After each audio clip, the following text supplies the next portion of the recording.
Hi అండి అందరికీ. ఈరోజు దోసకాయ పచ్చడి చేసి దానికోసం దోసకాయ కట్ చేసుకొని పక్కన పెట్టుకొని స్టవ్ వెలిగించి కళాయి పెట్టుకొని మనం కారానికి సరిపడని పచ్చిమిర్చి ఇలా ఫ్రై చేసుకోవాలండి. నేనైతే ఎక్కువ వేసాను, కొంచెం కారం తక్కువగా ఉన్నాయి కాబట్టి.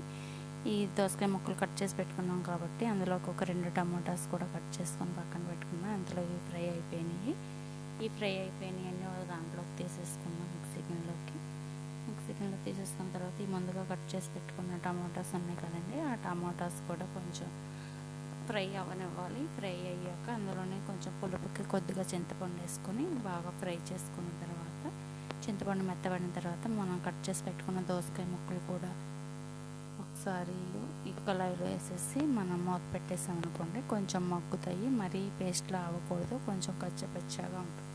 మిక్సీ గిన్నెలోకి తీసి పెట్టుకున్న దాంట్లో మనం జీలకర్ర, కొంచెం వెల్లుల్లిపాయలు, రుచికి సరిపడా సాల్ట్ వేసి ఒకసారి మిక్సీ పట్టేసుకున్న తర్వాత మనం ఈ మగ్గించి పెట్టుకున్న ఈ టమాటా ముక్కలు, దోసకాయ ముక్కలు కూడా ఒకసారి మిక్సీ పట్టేసి కొన్ని ముక్కలు ఉంచేసుకొని తర్వాత ఈ ముక్కలన్నీ కలిపేసుకున్న తర్వాత పోపు పెట్టుకుందాం. ఆవాలు, జీలకర్ర, తాలింపులు అన్నీ వేసి ఎండుమిర్చి, వెల్లుల్లిపాయలు, కరివేపాకు అన్నీ వేసుకొని తాలింపు పెట్టేసుకొని ఈ ముందుగా మనం మిక్సీ పెట్టుకున్న చట్నీలోకి వేసేసుకుంటే దోసకాయ టమాటా పచ్చడి రెడీ అయిపోయింది.